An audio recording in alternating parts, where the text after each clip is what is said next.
दोस्तों, संभोग की इच्छा नहीं करती, सेक्सुअल डिज़ायर ज़ीरो होता है अगर कुंडली में जो नक्षत्र बताने वाला हूँ, जो पोजीशन बताने वाला हूँ, अगर वो आपके जीवन साथी की कुंडली में है तो। बहुत से फ़ोन मेरे पास आते हैं जिसमें पुरुष ही अपनी पत्नी के साथ सेक्सुअल रिलेशन में नहीं होता, 8-8 साल 10-10 साल हो जाते हैं, या महिला ही तैयार नहीं होती अपने पति के साथ सेक्स करने के लिए, अलग कमरे में अलग सोती है। आइए बताता हूँ, ये बड़ी इंपॉर्टेंट जानकारी है, क्योंकि ये अगर फिजिकल रिलेशन हस्बैंड वाइफ के खराब हैं तो जीवन चौपट है, आपस में झगड़े ही होते रहते हैं। आइए समझाता हूँ क्या क्या इंपॉर्टेंट है चेक करने के लिए। पहली चीज़, आप चंद्रमा की पोजीशन देखिए। चंद्रमा क्योंकि हमारे अंदर जो ब्लड प्रेशर होता है या इमोशनल इच्छाएं होती है उसका कारक होता है।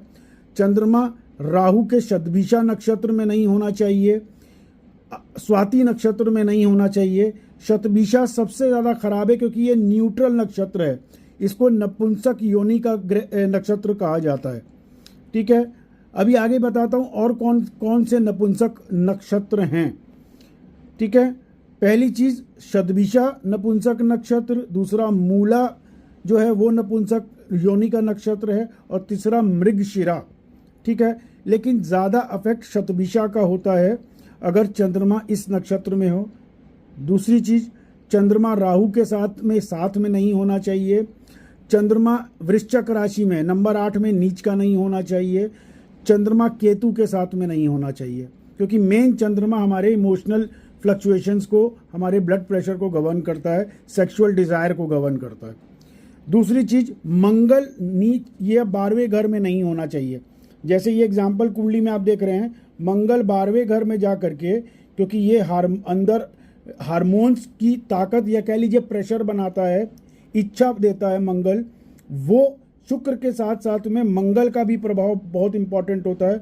अगर मंगल 12वें में चला गया, एक तो मांगलिक दोष हो गया, दूसरी चीज़ मंगल 12वें में जा करके अपनी डायरेक्शनल स्ट्रेंथ खत्म कर देता है, मतलब डिज़ायर्स कम कर देता है। चंद्रमा हो गया, दूसरा मंगल की स्थिति देख लीजिए वो खराब। ठीक है, अब तीसरा सबसे इंपॉर्टेंट जो चीज़ है कि उसमें लगन का लॉर्ड और 5th हाउस ऑफ रोमांस का प्लैनेट, वो भी अगर ख़राब स्थिति में हो तो जीवन नरक है। ऐसी स्थिति में संभोग इच्छा ना के बराबर होती है, नहीं ही होती है। ठीक है, तो ये इंपॉर्टेंट चीज़ है, जब भी विवाह करने जा रहे हों तो ये चीज़ें खास तौर चंद्रमा को ज़रूर देखें, मंगल की पोजीशन को ज़रूर देखें।